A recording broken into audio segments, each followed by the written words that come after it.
Hi guys, my name is Asia Starkey. For my final project, I did convolutional neural networks to classify different types of skin cancer.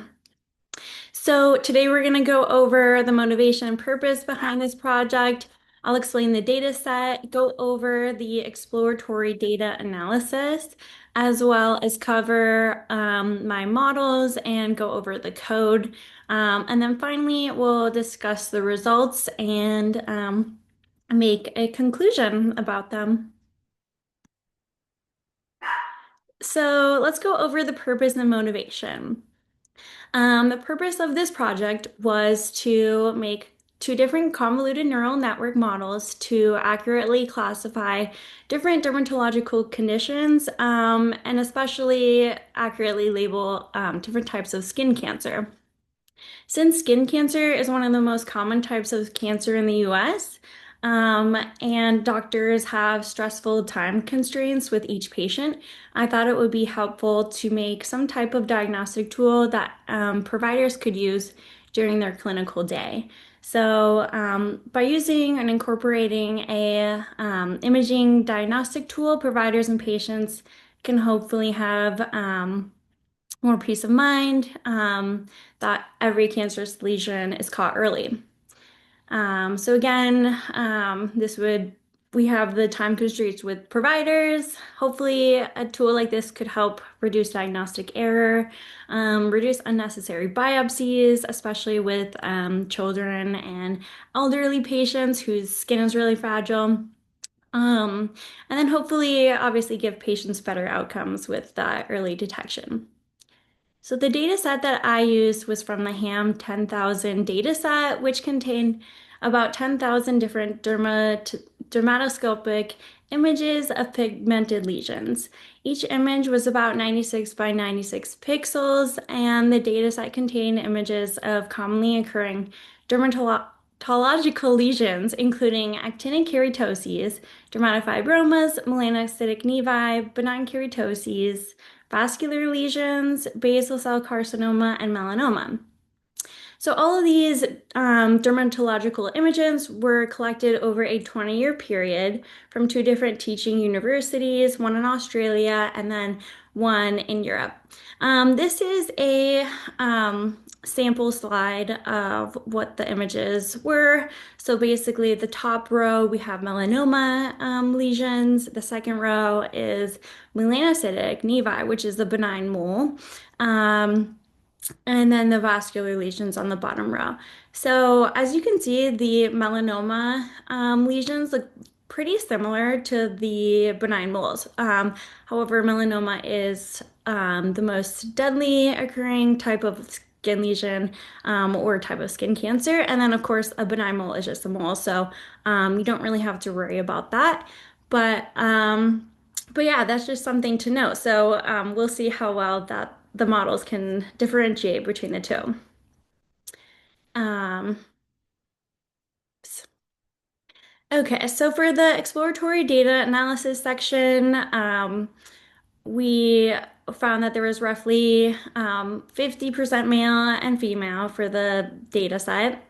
And then this is just describing, this graph just shows the differences in different types of dermatological lesions by different gender. Basically, it was pretty similar. Men had a little bit more of each class than females on average. Um, and then this is just giving our breakdown of class distribution. So we have the melanocytic nevi, which is the first one, here having roughly 6,705 images in our data set. So that's something we'll have to discuss later on, just because that is a bit of a class imbalance between different types of dermatological images. Again, with our exploratory data analysis, we have our age distribution as well as the diagnoses by age, and it makes sense, of course, that you would have more dermatological conditions later on in life as you've had more years out in the sun. Um, so we can see like the early starting of, melanoma here is in their maybe like early 20s to 30s, all the way up until 85. And this is just a pie chart to explain our different percentages of all of the dermatological conditions from this data set. As we can see, we have significantly more melanocytic nevi or that benign mole in our data set.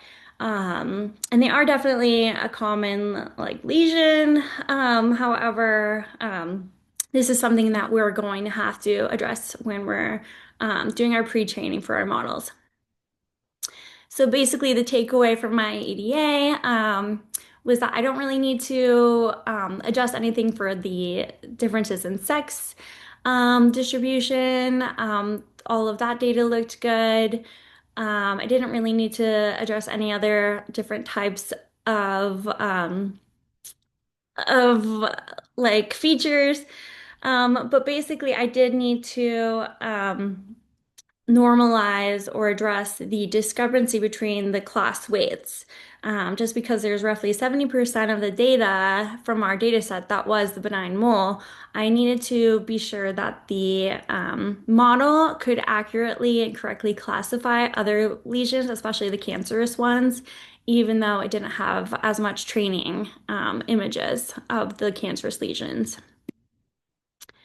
Um, So for my first model, I used a convoluted neural network just because I knew that they could learn quickly and throughout each network and learn different features over time. And during week two, my pathohistology model had a pretty high accuracy rating. So I knew that making a similar imaging model with similar functions could potentially have a high accuracy. However, I did keep in mind that this data set and this problem was going to be a lot harder to classify just because there were 7 different dermatological conditions that the model would have to choose from. Um, Whereas the week two assignment only had a binary option of cancerous versus non-cancerous lesions. Um, so overall, the Model 1 architecture had 4 convolutional layers, 480 filters total. I had to do that weight class balancing, which I did with the loss function. I did batch normalization functions, which normalized the output data after each convolutional layer. And that just allowed it to have a more standardization throughout the training and had faster learning rates. I also used the ReLU activation function throughout all the dense layers and then the softmax function for the output. So this code just basically explains how our input shape, which was over here, was 96 by 96 pixels. This explains that batch normalization I mentioned, as well as a couple other regularization normalization functions. And then for Model 2, after seeing that Model 1 was not performing that well, likely due to the class weight normalization that I had put in place, that could have potentially been a little too extreme. I decided to remove that part to see if it could learn the differences or that discrepancy between total amounts of images for each class on its own without having that the class weight normalization. And then I also decreased the number of convolutional layers, so I only had 3 instead of 4. I also had a few different augmentation functions. Um, so one of them was a random flip, and then the second was a zoom, and then third was a rotate, and we'll go over an example of that. But basically, this gave the model a greater opportunity to see each image. So instead of seeing it once, it saw the image maybe like 14 to 20 times, um, but it had different types of rotations or flips to it. So that's just helped um, learn certain different types of features a little bit better. And then overall Model 2 had three convolutional layers, 112 filters, and was far smaller and more simple than Model 1. Okay, so here's an example of data augmentation. This example is about a 36-degree rotation of the image. So the model would see the first image on the first take and then would potentially see different variations of this rotation from 0 to 36 degrees, left or right, depending on what it randomly got. So it had an opportunity to see different rotations about 20 times in the training. So here, let's go over the results. This is the results from Model 1. As we can see, the test accuracy is not super high. It's 0.65. And then the test loss is almost 1%, which is also pretty bad. So, given that, I took out that class weight normalization and we'll see what happens. So, Model 2 definitely was a lot better. Had a test accuracy of about 75%. Um, and then our test loss value decrease, which is what we want to see. That just gives us more, um, reassurance that it has and confidence that it has chose the right label for each dermatological condition. And then overall here is a confusion matrix for Model 2. Um, as you can see throughout, it, definitely had some errors, but keep in mind that that was a pretty difficult challenge for the model, given that a lot of those dermatological conditions do look very similar, especially the benign ones from the cancerous lesions. Those all look very similar to an untrained eye, um, and even a algorithm. So overall, we can see the difference between the test accuracy for Model 1 and 2. Model 2 had about 75% accuracy, while Model 1 had about 65%. In conclusion, this project was successful and that I was able to make a couple different models that can classify dermatological conditions, including skin cancer. Um, However, the model's accuracy and loss would definitely need to be improved before employing this as a diagnostic tool or having it be used for any clinical aid. But there's definitely a lot of things that we could do to improve this model or Model 2. We could have the model run for more epochs or training times, training cycles.